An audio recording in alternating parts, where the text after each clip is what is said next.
বিদায় মক্কা নগরী। আর ইসের উদ্দেশ্যে রওনা হইলাম আমরা মক্কা থেকে, মিনা থেকে বের হয়ে এখন আমরা মদিনার উদ্দেশ্যে রওনা হলাম। দেখেন এটা প্রচণ্ড রকম পাহাড় আর পাহাড়, আর এই যে দেখেন নিচ দিক দিয়ে তারা রাস্তা বানাইছে। সর্বোপরি ভালোই, আলহামদুলিল্লাহ। আমাদের নবীজির দেশ, যেখানে আমাদের নবীজি চলাফেরা করেছেন, তিনি সাহাবাদেরকে নিয়ে চলাফেরা করেছেন।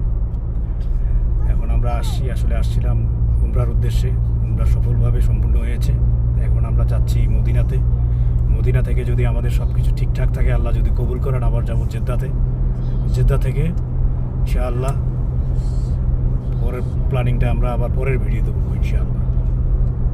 দেখেন আপনাদেরকে ক্ষুদ্রভাবে চেষ্টা করতেছি আপনাদেরকে দেখানোর জন্য এই যে পাহাড়গুলি, যেটা আমাদের দেশে তো অ্যাভেলেবেল এরকম না। এই জন্যই এটা তুলে ধরা। আমরা কোনো ব্লগার বা কোনো কিছু না, জাস্ট আমরা আপনাদেরকে দেখানোর জন্যই, আর অন্য কিচ্ছু না। দেখেন শুধু পাহাড় আর পাহাড়। আমি যখন জেদ্দা থেকে তাবুকে গেছিলাম 1400 কিলোমিটার দেখছিলাম শুধু পাহাড়।